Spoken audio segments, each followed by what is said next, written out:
นะโมตัสสะภะคะวะโตอะระหะโตสัมมาสัมพุทธัสสะนะโมตัสสะภะคะวะโตอะระหะโตสัมมาสัมพุทธัสสะ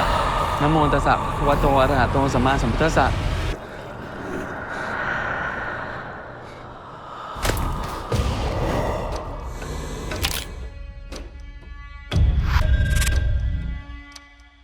ถ้าเราไปดูถึงเรื่องบทสวดในพระพุทธศาสนานะฮะมันจะแบ่งออกได้เป็นกลุ่มใหญ่ๆประมาณ4กลุ่มก็คือ1มันเป็นบทสวดที่ระลึกถึง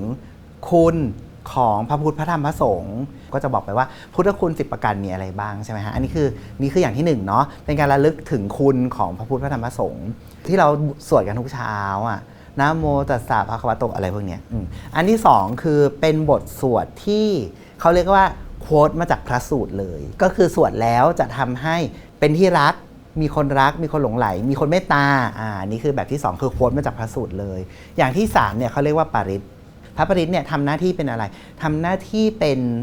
สิ่งที่เอาไว้ป้องกันตัวจากพยันตรายต่างๆแล้วก็สิ่งสุดท้ายเป็นการสวดเพื่อพิจารณาสวดพิจารณานี่หมายความว่าไงเช่นการสวดมาติกา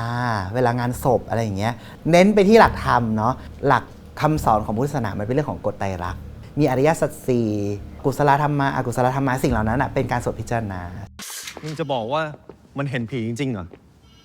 มึงบ้าปะอิติปิโสภะคะวะอะระหังสัมมาสัมพุทโธวิชชาจรณะสัพพโนสุขโตโลกวิทูอนุตตโรสัทธัมมาสานาทิ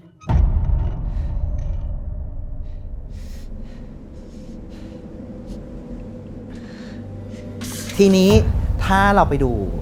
ทูปคุณทูปของเราเนี่ยบทสวดที่เขาสวดบ่อยๆเลยก็คือบทสวดบูชาท้าวเวสสุวรรณตัวอย่างของบทบูชาท้าวเวสสุวรรณเนี่ยก็เป็นตัวอย่างหนึ่งของลักษณะนี้ทีนี้คำถามคือแล้วมันไปตรงกับบทสวด4ประเภทที่พี่ต่อพูดไปเมื่อกี้ได้ยังไงแล้วก็ลองดูซิว่าตัวเอกคนนี้คือทูปเนี่ยเขาท่องบทนี้ใช้ตอนไหนในซีรีส์เขาใช้ตอนที่เวลาเขาเจอผีใช่ไหมแล้วเขาก็ต้องการไล่ผีเนาะเหมือนป้องกันตัวเองจากผีเขาจะท่องบทนี้เพราะฉะนั้นถ้าเรามองคร่าวๆบทบูชาท้าวเวสสุวรรณมันก็จะไปตกอยู่ตรงแก๊งของพระปริตตังกันจะทำมันกันจะสังหังกันจะนั่นจะพุทธังพุทธังนั่นพุทธังสังฆังพุทธังพุทธังกันจะทำมันกันจะสังฆังกันจะนั่นจะพุทธังพุทธังธรรมะพุทธังสังฆังพุทธัง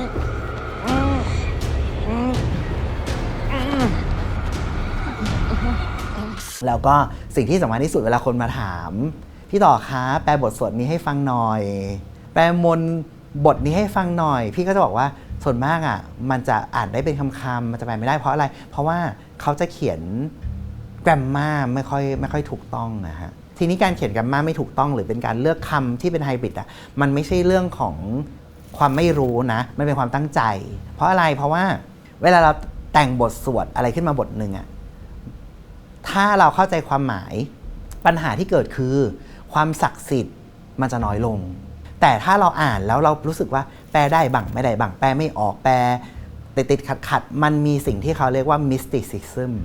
อิติปิโสภะคะวายมราชาโนท้าวเวสสุวรรณโนมรณังสุขังอหังสุขโตนะโมพุทธายะเวสสะพุทธะพุทธังอะระหังพุทโธท้าวเวสสุวรรณโนนะโมพุทธายะ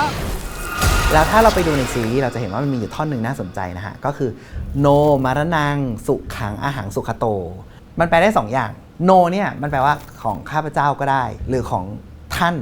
เพราะฉะนั้นถ้าเราแปลอย่างแรกมันก็จะเป็นขอให้การตายของข้าพเจ้าเป็นสุขแล้วก็ไปสู่สุขติหรือถ้าในที่นี้แปลเป็นอีกอย่างหนึ่งก็ได้โนคือของพวกท่านอะไรประมาณนั้นใช่ไหมฮะเพราะฉะนั้นกลายเป็นว่าขอให้ท่านเนี่ยความตายของท่านเนี่ยจงเป็นสุขและจงไปสู่สุขติ เพราะฉะนั้นมันก็คือการบอกว่าผีต่างๆที่มายุ่งกับฉันเนี่ยที่ทูบเป็นคนบอกทูบก็คือบอกไปเหมือนไล่บอกว่าไม่ได้ไล่หรอกก็คือให้พรว่าไปเถอะไปสู่สุขติเถอะเราก็ต้องไปดูว่า no ในที่นี้ทำหน้าที่ grammar เป็น possessive pronoun ตัวไหนตัวฉันหรือว่าตัวท่าน